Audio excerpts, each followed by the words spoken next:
हप्ता आता लवकरच जमा होणार आहे। महिला बालविकास मंत्री आदिती तटकरे यांनी ही माहिती दिली आहे।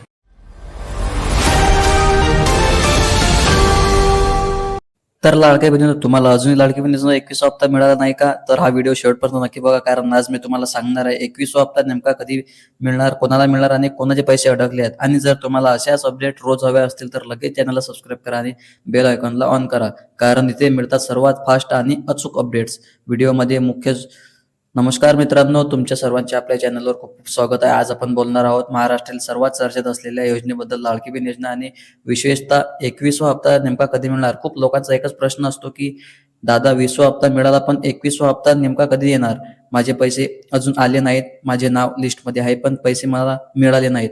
तर या सगळ्या प्रश्नांची उत्तरे आज मी तुम्हाला व्हिडिओमध्ये सांगणार आहेत। लाडकी बहीण योजना ही थोडक्यात माहिती जाणून घ्यावा मित्रांनो। ही योजना महाराष्ट्र सरकारने महिलांसाठी सुरू केलेली एक महत्त्वाकांक्षी योजना आहे।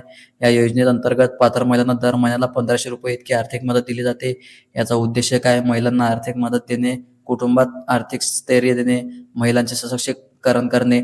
आतापर्यंत किती हप्ते मिळाले? आतापर्यंत या योजनेतून पहिले ते 20 हप्ता अनेक महिलांच्या खात्यात जमा झालेला आहे, पण आता सर्वांचे लक्ष आहे की 21वा हप्ता नेमका आम्हाला कधी मिळणार।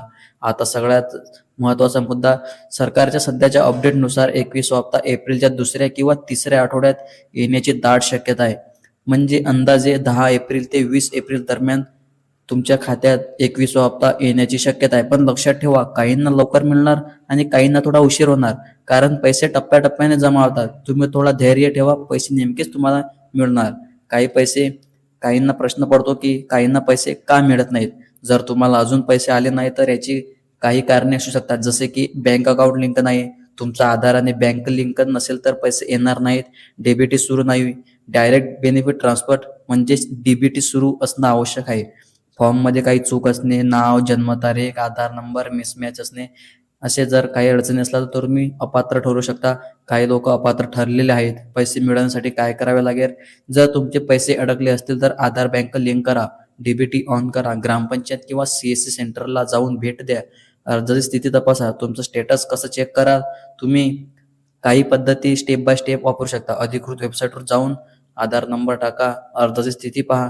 तुमच्यासाठी एक महत्त्वाची सूचना आहे, जर तुम्हाला कोणी सांगत असेल 500 द्या, तुमचा हप्ता मी लगेच देईल, तर अशा लोकांपासून तुम्ही सावधान राहा। ही पूर्णपणे फसवणूक आहे। सरकारकडून पैसे थेट खात्यात येतात, कोणालाही पैसे देण्याची गरज नाही आहे। नवीन अपडेट यासाठी आहे की सरकारकडून नवीन अपडेट येऊ शकते, काही नवीन नियम लागू होऊ शकतात, पात्रता बदलू शकते, म्हणून अपडेट राहणं खूप महत्त्वाचं आहे। महत्त्वाचा प्रश्न, 21वा हप्ता सर्वांना मिळणार का की नाही? फक्त काही महिलांनाच मिळणार, ज्यांनी योग्य अर्ज केला आहे, ज्यांचे डॉक्युमेंट्स व्हेरीफाय झाले आहेत, ज्यांचे बँक खाते सक्रिय आहे आणि ज्यांची ई-केवायसी पूर्ण आहे। पुढील हप्ते येणार का? हो, सरकार ही योजना पुढे चालू ठेवणारच आहे। त्यामुळे तुम्ही अजिबात कोणावर विश्वास ठेवू नका, जी फेक व्हिडिओ बनवत आहे की हप्ता बंद होणार, योजना बंद होणार, अशा व्हिडिओपासून तुम्ही दूर राहा। त्यामुळे 22वा व 23वा हप्ता देखील तुमच्या खात्यात जमा होणार आहेत। तुमच्यासाठी एक मेसेज देतो, जर तुम्हाला अजून पैसे आले नसतील तर घाबरू नका, तुमचा नंबर लवकरच येईल, फक्त थोडा संयम ठेवा। जर तुम्हाला ही माहिती उपयोगी वाटली असेल तर व्हिडिओला लाईक करा, कमेंट करा, माझा हप्ता आला की नाही आला असे मला कमेंट करून सांगा, आणि आपल्या मित्रमैत्रिणीला शेअर करा, आणि अशाच रोजच्या अपडेटसाठी चॅनलला सबस्क्राईब करा आणि बेल आयकॉनला ऑन करा। धन्यवाद।